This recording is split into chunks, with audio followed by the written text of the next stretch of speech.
这老师去讲啦，天气不错，没有办法讲。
第四天，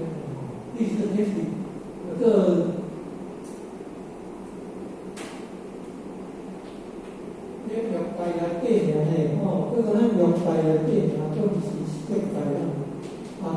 设计的哦，咱用在第二站天呢用在第二站天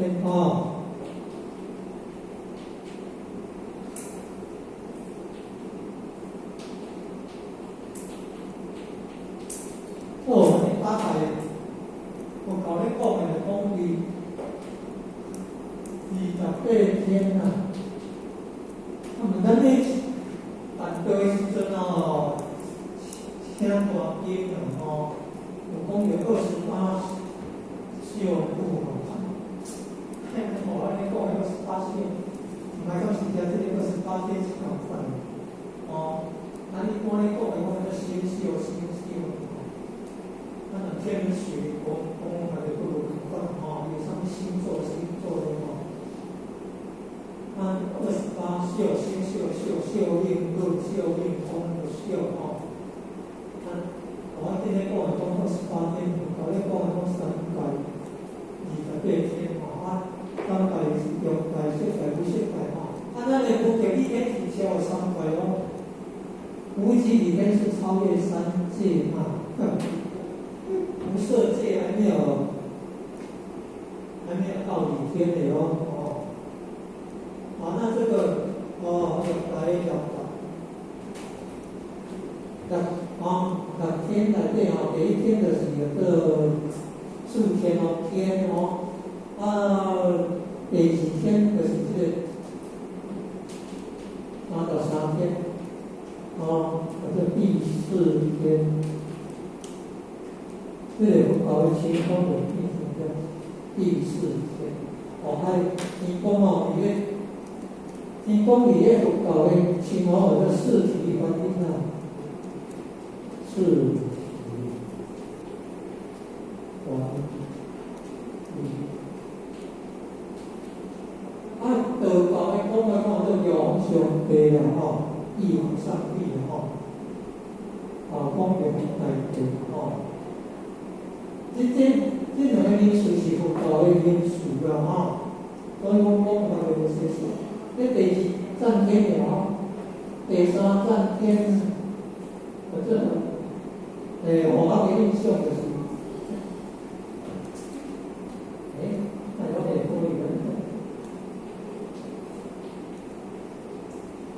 第4天是高一天的嘛是有讲的这高一天的，有听过这高一天的，咱知佛道我去你个高一天为咱的妈妈我的夫人我要讲地藏经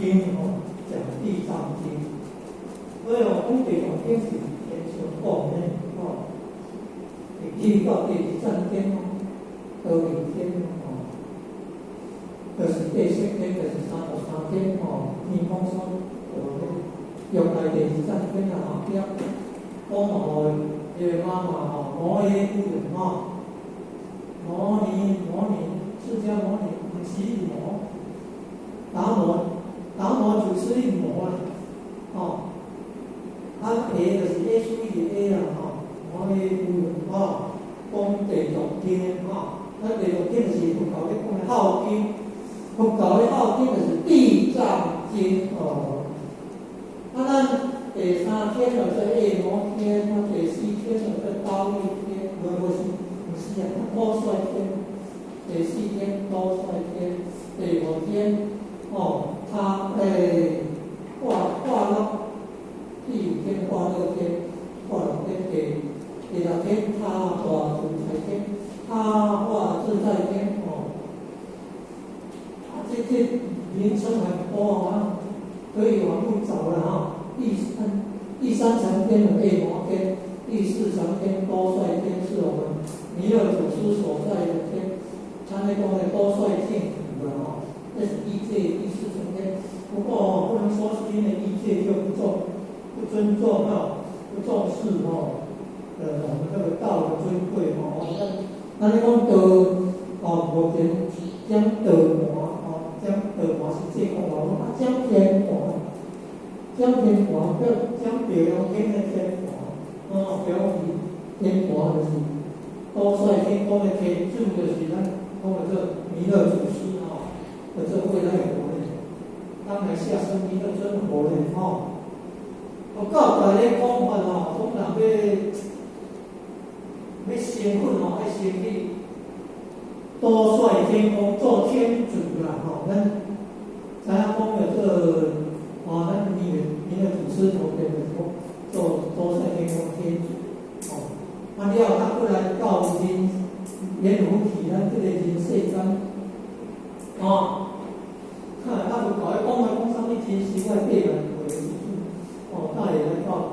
世间转世其实咱弥勒祖师的讲转世讲足地界无同款的时间弥勒祖要转世随时咱有法度人要千百亿化身弥勒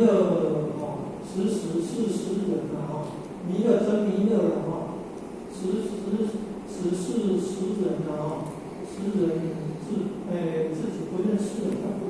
有一个习俗其实讲也太玄了讲弥勒祖师伊个这个变化人间千百亿化身足地界来到世间给众生对应毋过众生就怎样呢因为这样写足地物件无法度讲的，所以可以讲到为止，然后我写或者写得济伊要讲的重点我袂好写，我尽量写一下再带过去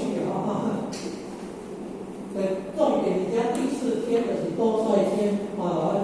咱老公有得无听到的，规空了，当然有条件啦在生的时阵无法度改变规空了是去到弥勒天宫的外面还佫有迄个入围有风，饮食男女人之大义甚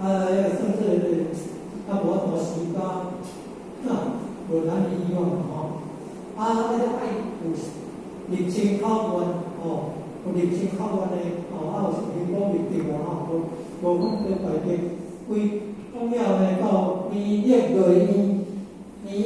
内院就那里面主题讲的回归弥勒内院做见识，回归弥勒内弥勒观世那弥勒内这拢爱先靠以上的咱一般对这个所谓以上当然就是讲先靠以上先靠以上有这个就讲大类回归弥勒内这一观世到咱内面讲无人入围就无安尼要升佛就较紧外衣号称小极乐外衣还佫有男女的衣号称小极乐咱办桌的时阵拢会讲大会以后这点灵性伫种西方极乐世界西方极乐世界咱知影讲因为咱弥勒祖师将天宫所以讲就伊个设立的这个高顺天宫外面号称小极乐，因为要请考就无简单嘞照电视讲大仙的讲要请考的真是足着细呢所以是无请考较济安尼毋通真无简单讲是无心差势咱去倒安尼无反倒改革佫有去倒安尼到会了会当去到弥勒园号称小极乐小极乐呢为了够有梦所以人免可能会当毋知影修行还是对了安尼较袂好，所以鼓励讲求得道爱去修行捌道去了的行数是清口，我袂通安入清口湾，有迄个价值嘛，我将来等于到外院内底，等于入去爬台院迄个差别足大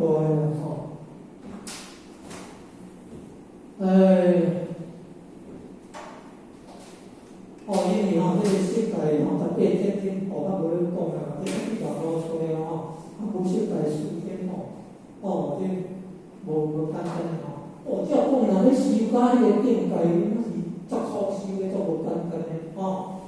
毋过为了讲算做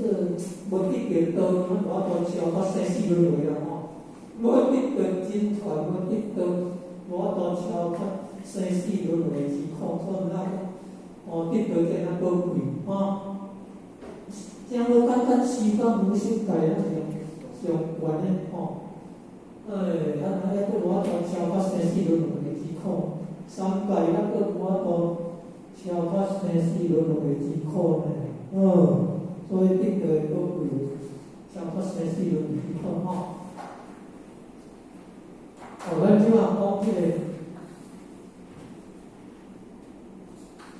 有一款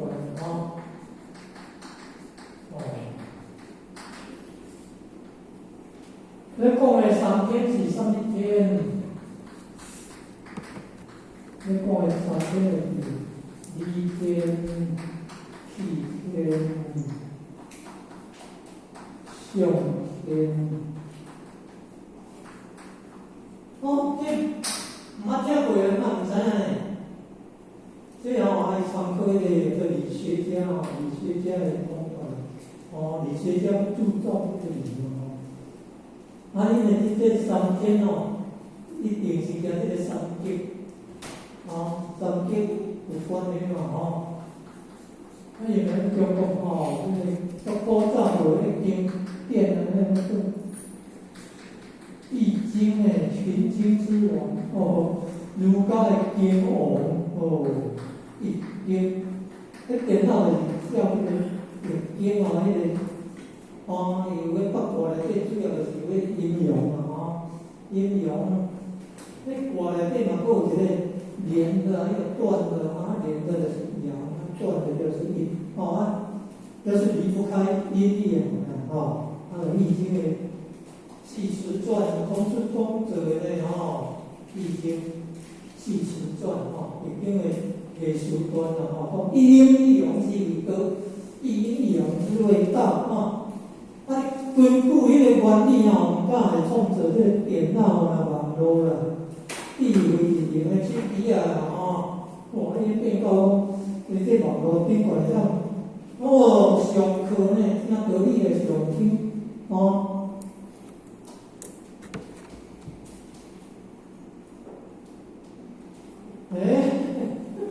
无极生太极，太极生两仪生四象，四象生八卦，八卦定吉凶，吉凶生万物。毋过咱一般讲无极生太极，太极生两仪，两仪生四象，四象生八卦，八卦生万物迄个是二的因次方二的因次方从零次方开始零次方开始二的零次方无极道的又有太极太极生两仪两仪不对，光二的零次方是1二的因次方是2，这个2但是有1它的3次方到八卦的多少要写对，还写黄极咱读的书读的皇太极清朝入关先有一个清太祖的那个方式他来有这皇太极他来当时这世祖顺治皇帝顺治皇帝有讲要出家有顺治皇帝出家的时间关于山西皇台山一般咧看迄时阵三极无极、太极、无极二的因式方法呢，所以呢，电脑对这个阴跟阳这个二极二进位它能够发明出这个电脑的作业系统。32位元就发电到64位元这够用了。咱来看下3级观这重点就是讲当得第一观三个心观这就是三经一观咱真正有领悟到咱三个的这路，跟这个三经一观有关系敢若这个课就跟这个三经一观有关系跟这个无字真经的宝贵三天一天、七天、上天咱看这世间的语言语上叫上天搁其余呢像做七天神呢七天世间人有做善事啦忠心好主见夫业主讲在世救人需要做神呢做神。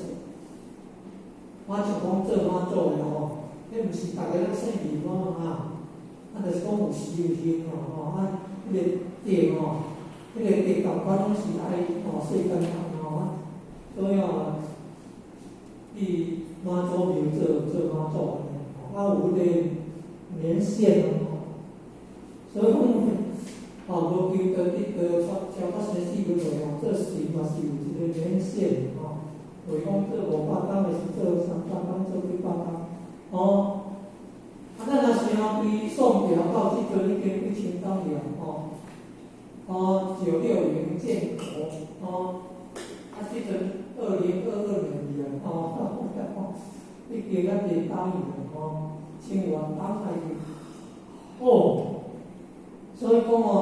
迄个时阵做神的照讲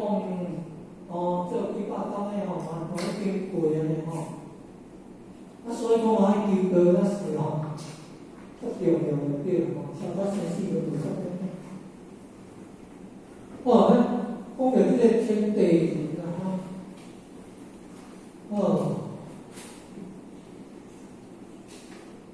咱咧读这讲到天地人三才讲天不言，地不义天不言地不义老爱代天宣化老爱代天宣化公主公来讲人人弘道非道弘人人人弘道咱这个三义叫凡修按天人共办天人共办真正是敢若咱老的流年有法做会到就讲这天地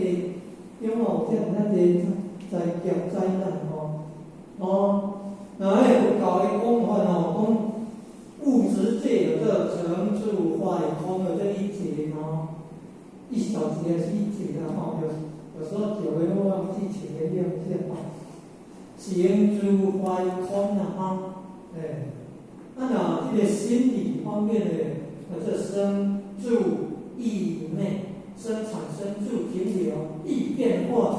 会变来灭消失这是念头了心理方面叫做生住意灭有成住坏空那有生住意灭那人的话叫做生老病死也有物质界心理界都有咱人类的肉体的肉体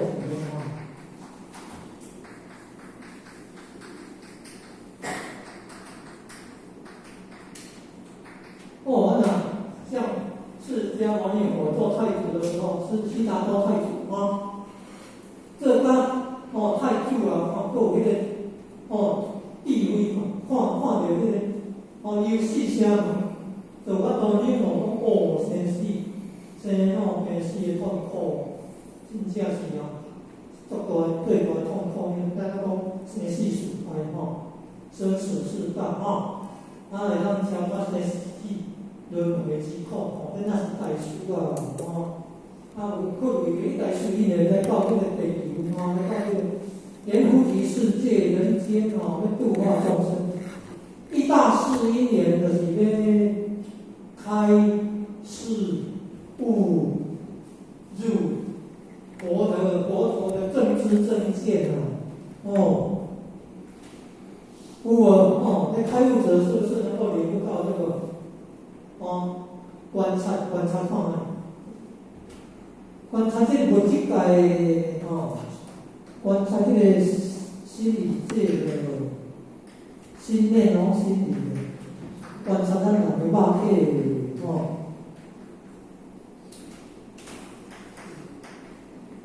都有道的咱讲就是你在人有性理，在我有理，在天有天理，在地有地理，在心行理，在心体生理这个理才是根本它就是要找到这个根本要有求道，要有找到灵性真我，找到灵性真我他就要得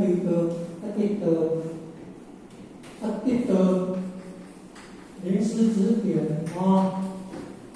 他找到灵性真我认识生前救主人领悟未生我之前母亲未生我之前的真面目而到那个时候而性理真传三宝心华还有这个性欲经咱讲各大三宝心华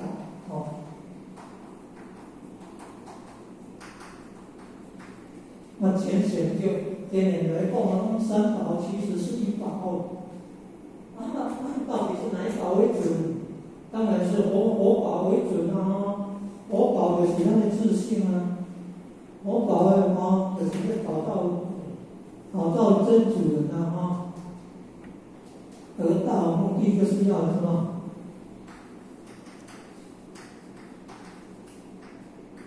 遇到佛不过我们不算我说学佛不是为了遇到佛学佛不是为了遇到佛，那要遇到谁因为一般的我们讲的佛都是外在的别人的应该要找到自性佛了自性佛自性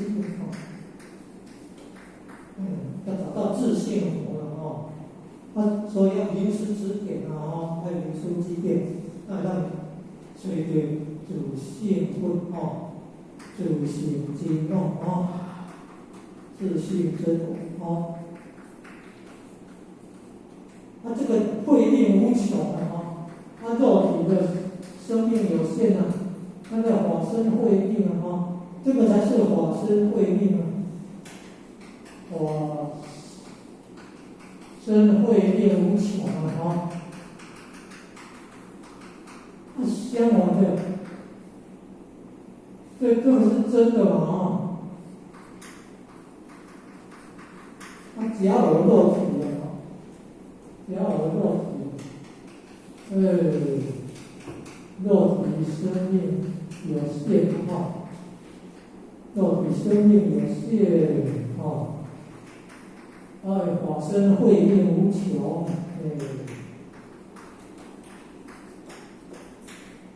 所以一早听的今日咧讲道理讲个啥物真真假假假假真假无头前超平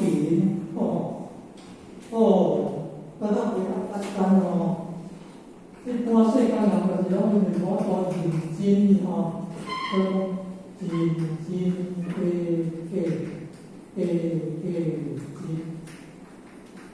真，先可能有听过这首诗啊。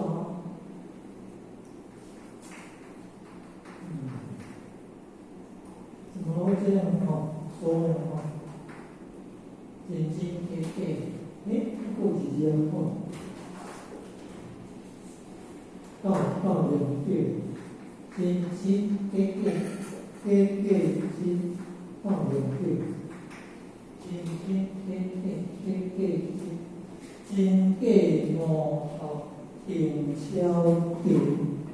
要真假无错一般人不容易一般人说以那个肉体为真我，为真正的我。抱歉。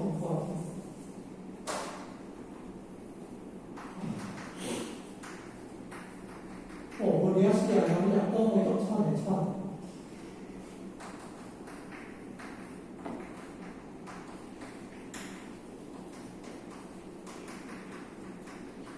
这样是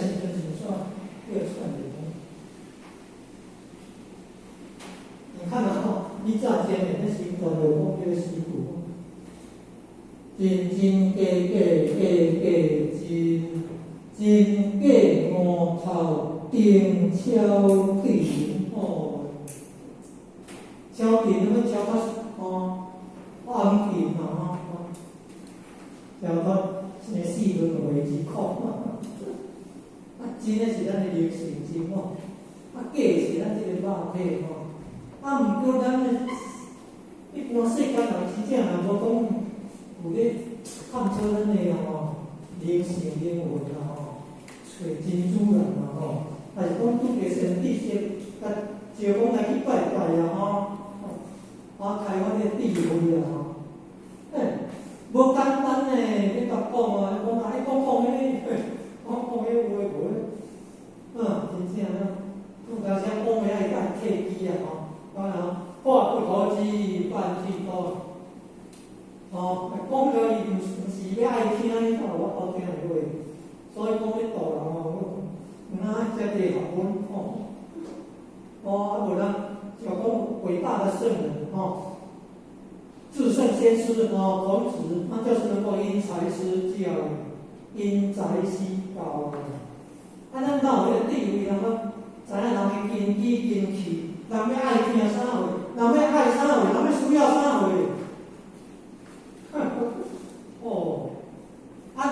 众生较济项世间人讲众生有84000种的病烦恼，咱若有法度为较济，人应付袂到所以团队力量。现在最大的团队力量是什么力量？Google 大死神其实还有更厉害的可能是元宇宙的可能还有更厉害的，就是仙佛再来就是老母娘讲人慢慢搞的，等天机会说人再怎么行，怎么能干不如天所以咱讲有当时人算不如天算你要看世间人为了要增强斗胜想说我一定几天内就会成功了，没想到1个多月还没有成功而且事情还会闹得更大所以说人类的欲望很可怕当然依照我们那个儒家的经典就是老子《道德经》的智慧那个大的国家对待小的国家要客气气的而不是要攻打人家客气气的那个叫做什么？以文化服人以德服人不是以利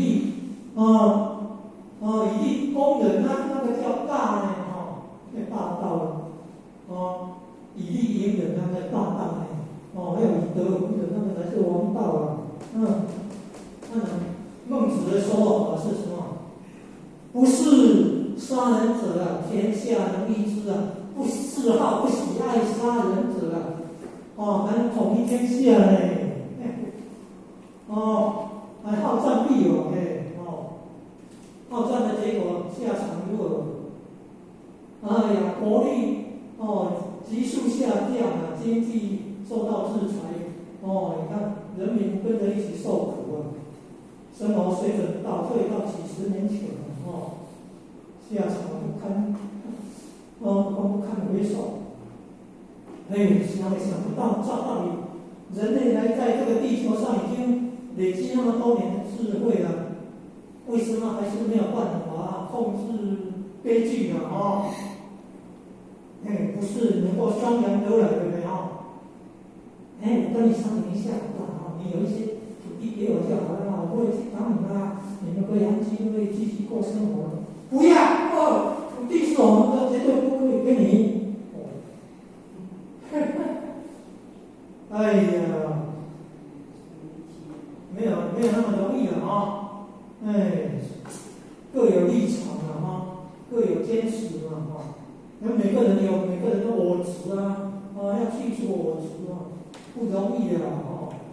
所以讲，这番新闻的是因为有啥？有妄想，有分别，有执着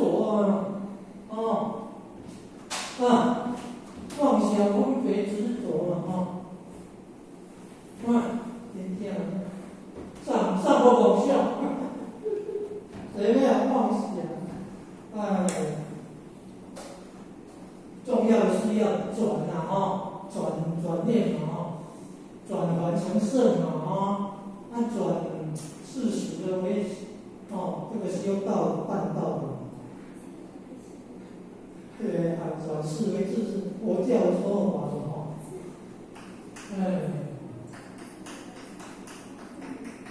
下面的不灭无相。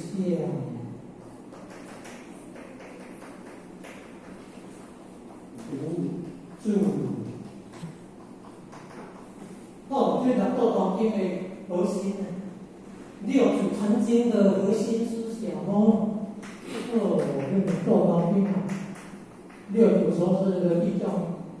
古佛来转世的，你看六祖坛经现在你看有多少人在研究我们道场必要研究六祖坛经，有很珍贵的修办道理念呢六祖坛经的核心思想核心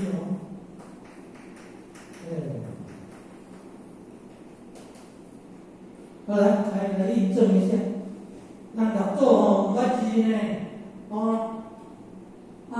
世间人讲唔捌字，咱会晓想，咱会去经济咱看路，咱会晓思考好像我们不认识字，就没有思考能力，那是世间人的想法袂当当为囡仔就为了神统那类对不对？所以讲人类的所知都有限来，看看六祖他比较没有所知障你们从我们几个看为所知障所知障的我们从来到世间以后，所看、所听、所闻所想、所做，累积起来，我们有自己的想法、观念也会障碍我们再去接受更超越的思想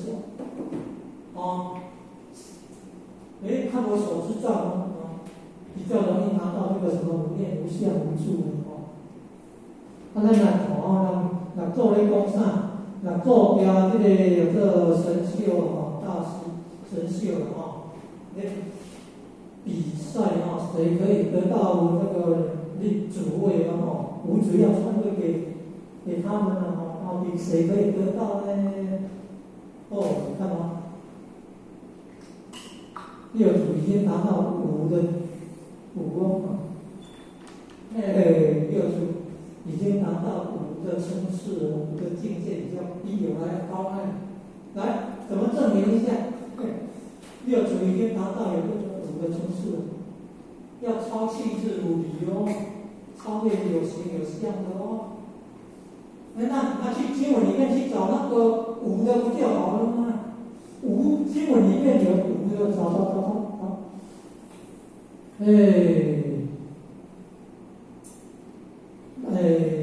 明镜亦非，非啊，用非也可以。菩提本无树，菩提本无树，明镜亦非他，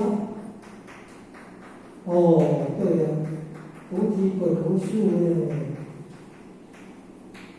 菩提的形而上的抽象的那本来就不是那个树世间真的有菩提树了这传说是悉达多太子在那棵树下修道去禅坐静立悟道所以那棵树才叫菩提树那个年代久以后，那个树干好粗比这个讲座一半还要粗你看那个树干大叶子很茂盛它是不是在那个印度那么热的地方是不是树荫比较广遮荫遮太阳就比较凉快在那树下不过我们学过物理的说那个大雨天打雷大雨天打雷的话可不可以在树下说不行下雨天打雷那个我会劈哪里？劈那个比较突出的地方树不是比人高了会劈到你看那个空中的电音电它这样只有会产生电的雷电它所有好像要5分钟5秒钟5分钟还可以所以说到底这个雷这个闪电离我们多远都5秒钟5秒钟我觉得那5秒钟可能是我们默念无字真经默念完了一次就默念完了雷声还没有出来那离我们还很远还不会马上达到无字真经连一次都没有默念完慢慢的不要太快大概1、2、3、4、5秒5秒原则5秒法则5秒过了还没有听到雷声的表示还会高很远的地方还不容易达到了如果一次都没有完雷声就出来了那个很近那个雷电闪电很可怕的菩提本无树再来还有哪一个明镜明镜亦非台你看这超越有形有相有没有透相哲学就是要透还有力不过佛学佛陀的只有透不力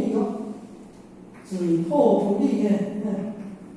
哲学是有透有力但是佛陀境界更高只透不力那就有力一个是不是还要再去透更麻烦没完没了戏论文字游戏不是究竟哲学是科学之母没有错了哲学是科学之母以前的人要学那么多的学问从宗教的学问进去学让它再演变成为有分出来的分科出来的才叫科学所以我们说要学那么多东西自古以来你看那个圣贤他们是懂得很多你看佛陀是不是懂得很多好像懂天上的懂人间的懂地理的懂人的心理的在我们现在来说是很多懂得学问的文科的理科的医科的艺术的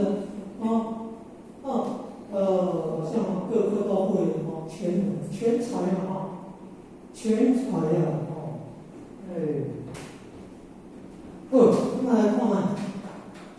先处理这个无相的部分，再来无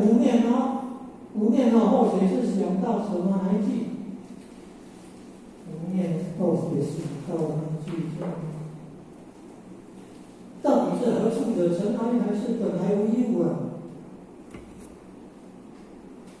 助财位者嘛，助财位者的时候应该是何处者尘埃是配合那个好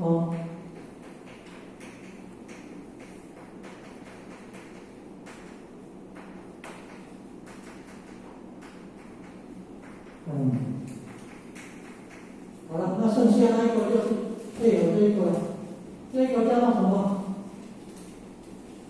本来无一物，本来无一物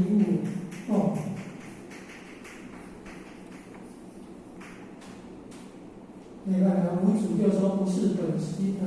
本心的是本来那个自性真我。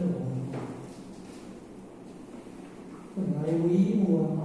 本来的无己的，无己的就是我们的佛性、自性、灵性真我他起了欢心他说起了欢心才能投胎转世的动了欢心，就好像无极一动，好生太子，太极在生两仪，然后有四象有八卦，然后再万物。那个在佛教说叫做流转门流下去转，车子轮子这样转流转门那流转门的生死轮回所以要那个能够成罗汉的这样苦集内道四圣地，知苦断集，断那个集合那个集知苦然后断集，还有木灭羡慕灭，就是说一切不好的都尽了，比如说生死轮回都尽了看那多好然后道它这个是方法就是说要苦集内道四圣地苦集内道四圣地悟这个的话，就是成为罗汉了。罗汉已经超出生死轮回了呢。然后辟自我来是12因缘那菩萨是要6万心就是那个境界一直在提升从我们你看我们一般凡夫的是什么眼？凡夫是什么眼肉眼，然后呢神眼有天眼神眼天眼，你看到过去，看到未来然后再高一点就是那个阿罗汉有慧眼慧眼是英雄那个智慧那个慧眼，然后再上去菩萨是有华眼法力无边华眼然后成了佛就佛眼，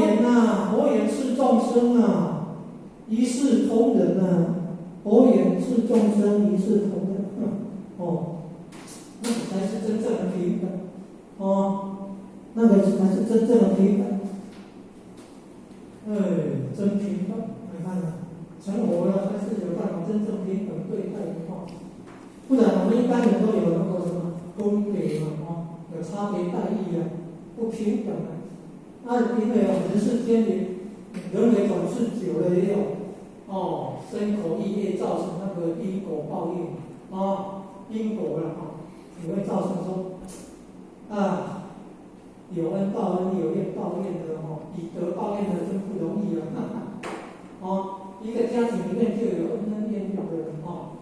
是善缘的还是恶缘的，那是夫妻之间是来讨债的还是还债的，报恩的还是报怨的那是父母跟子女之间你看人际关系谁能够逃脱得了这个人际关系要修到很和谐，那就是要用儒家的。因为儒家说要用五常三纲五伦八德有没有？人际关系要修到为止，要修用儒家的哦。那如果我们心灵跟大自然要和谐哦，道家哦，道家理是真哦，心灵跟大自然要事万物和谐，有没有？如果我们跟自己过得去哦，跟自己处得来哦，能够饶得了自己哦，跟自己哦达到和谐，用哪一家？想想看，用哪一家？佛家哦。所以你看，这是中华文化的精华，有没有？中华文化的精华，佛家就是要达到那个内心情感理智和谐啊，内心情感理智和谐。儒家是人际关系和谐，道家是我们的心灵跟大自然万事万物和谐。修个和谐就很不简单的呢在古代就要传那个和谐啊，怎么传呢？你看古代那个封建时代是不是有君王、有帝王，底下是不是有文武百官？是不是会有意见不合？有没有听过人口跟蔺相如的故事啊？那个是不是文武不合？人口是5个的武将和蔺相如在下面那所以要谁把它调和那个就是智慧了。通常是宰相的责任，这样调和阴阳，不容易呢你看一个问题出来各方面的看法意见很多，那谁为准？怎么做能做到和谐最美？那个智慧要很高来看一看，无念无相无住你看佛教的还有三解脱门佛教的三解脱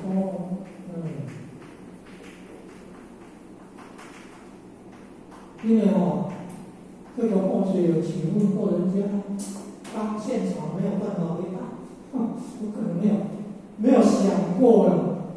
学佛那么久了，没有想过要跟这个《六祖坛经》的三无念无相无住来汇通一下。来看一下，看看有没有写错空解脱门，无相解脱门，无相解脱门，无愿解脱门它的正确的名称叫做空解脱门，无相解脱门，无愿解脱门来，跟那个六祖坛经核心思想三无来汇通，看看要怎么汇通，连看，看看怎么连得上。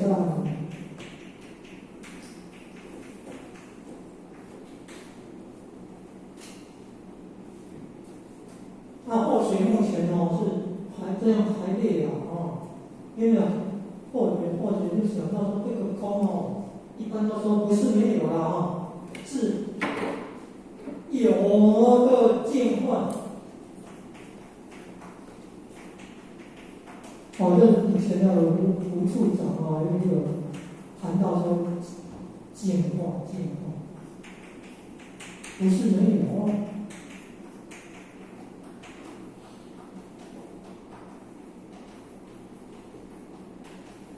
净化应该也是超越的他以前在道场学的都是学说这个真空、非空、含妙相。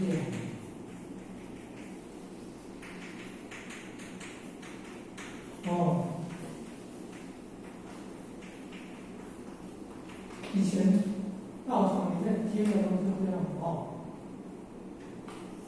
真空非空，含妙性。哦，空中生妙有哦。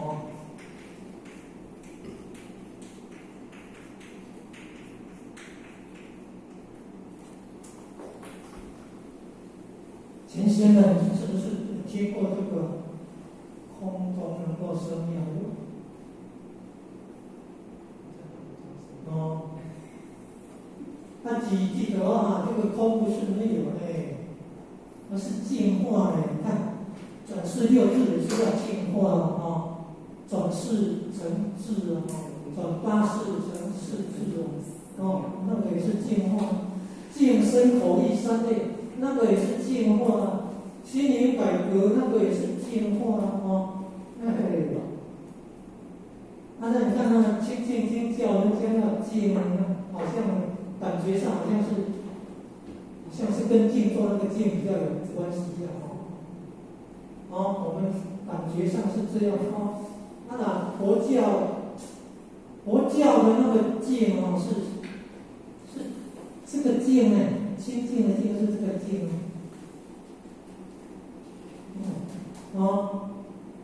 清清净净怎么清净六根要清净有没有？六根要清净。来，所有或许都想到空解脱门配有这个无念它的无相刚好相配，它的无念就是无作，无作就想到无求了无所求了人自无求，品自方那就配有这个无自，没有执着了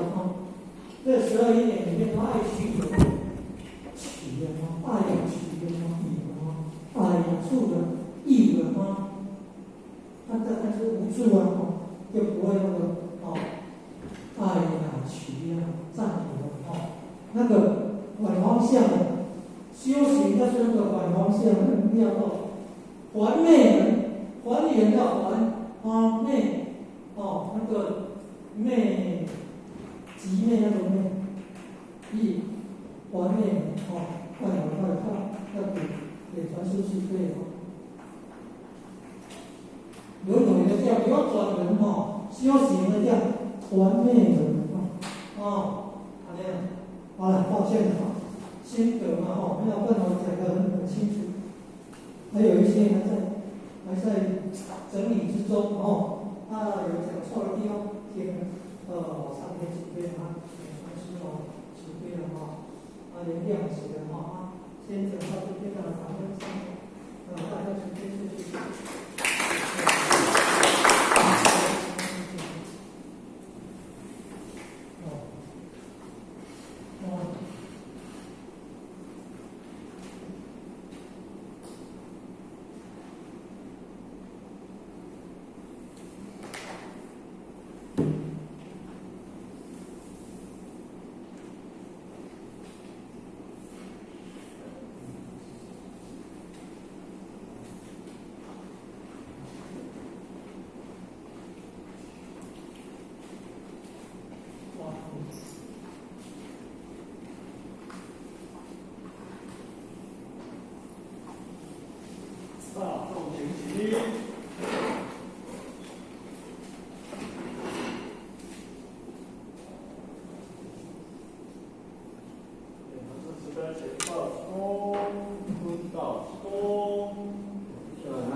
冬天呢，或是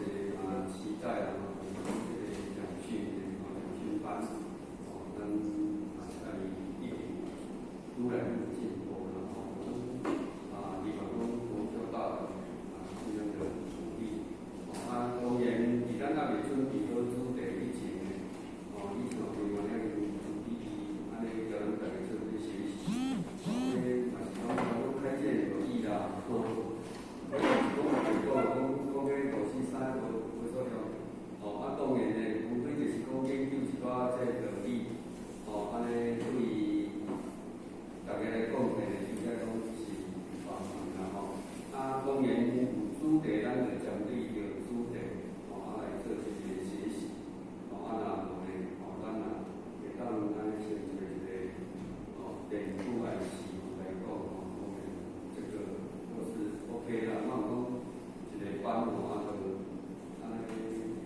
应有那种责任跟使命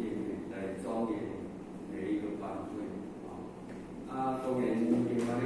自己个人讲，不是分心把握一个当然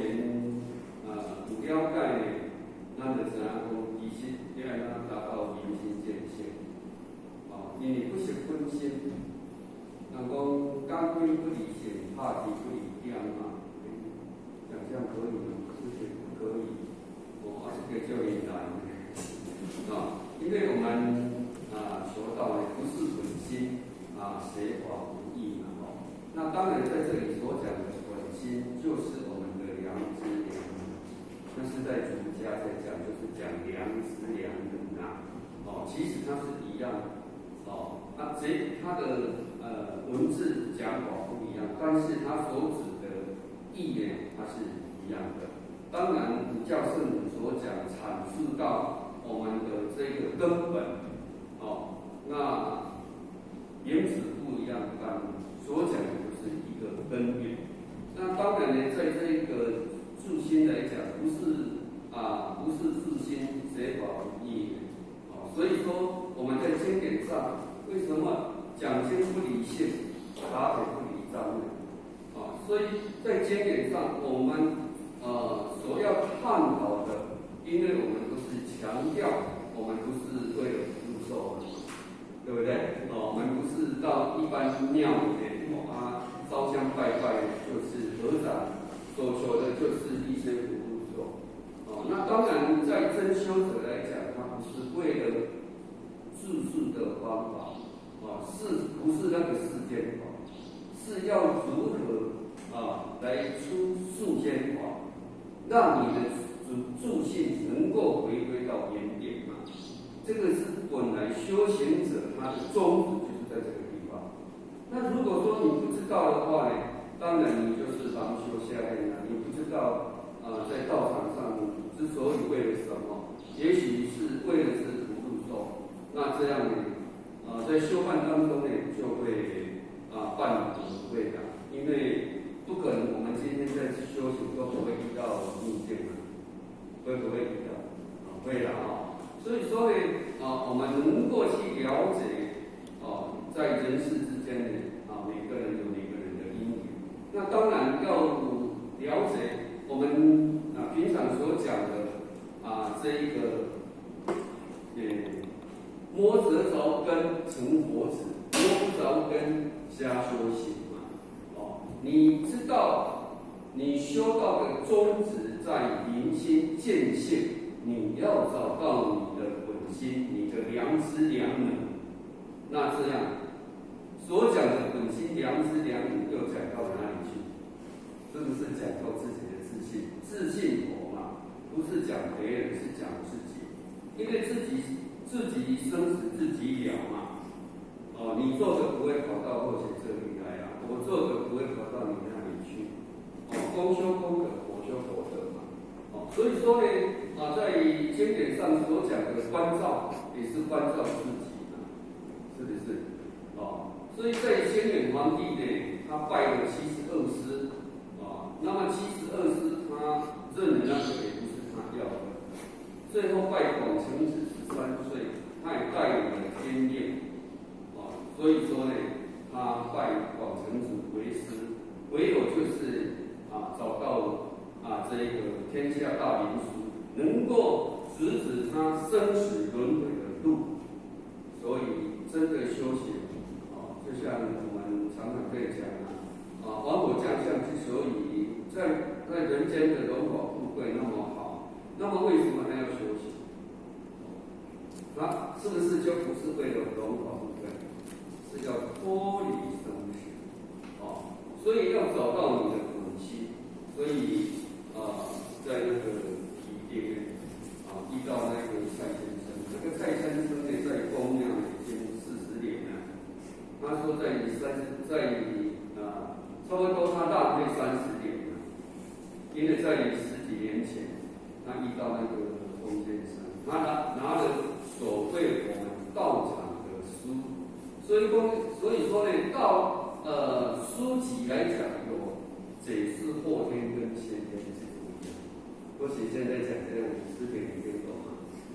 有那个道理在解释的话，你如果了解你的本心，你所注解出来的书，是跟没有见识本性所写出来的书是不一样的。所以它有先天解。我们这六祖坛经，我们写的这个蓝皮的是那个梦云，那个也是一个点门师啊。这个我们就叫它是先天解啦。先天解就是先天的解释，不是后天的解释。后天的解释就是它没有见性它不知道有一个本心嘛。即使他知道有一个本心，他也不知所以然所以在这个当中呢，所注解出来的就很不一样所以说呢，我们修行真的就是要如何找到这个本心，达到最后的明心见性那当然我们已经得到了顿悟法门，但是一定要见修要有这个神秀大师的见修，因为神秀大师呢，他没有得到无主的心法，但是他的修行是非常建立的他的修为是非常好的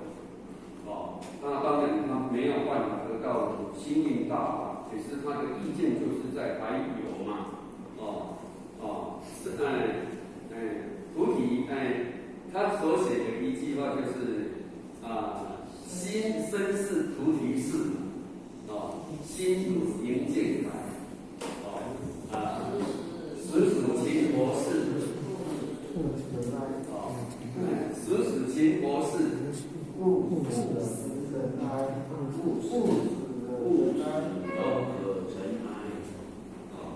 习习天和勤不速加平安这个中文要转过来那你登给来，你刚才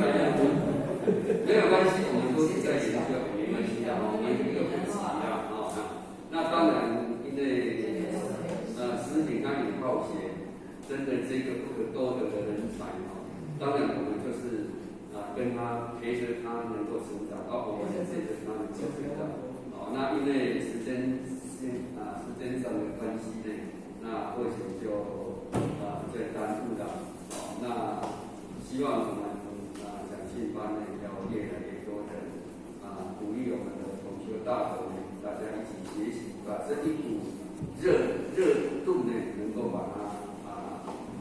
来成就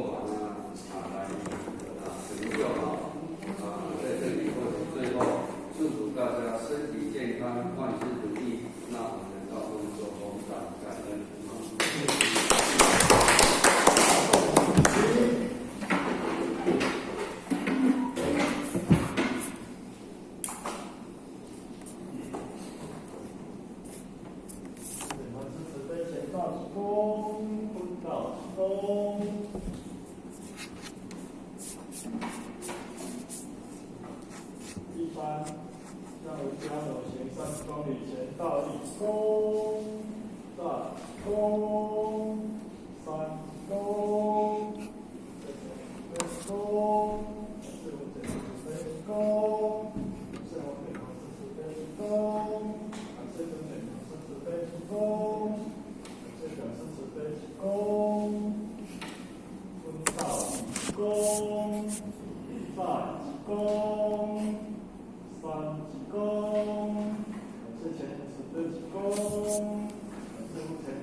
最后，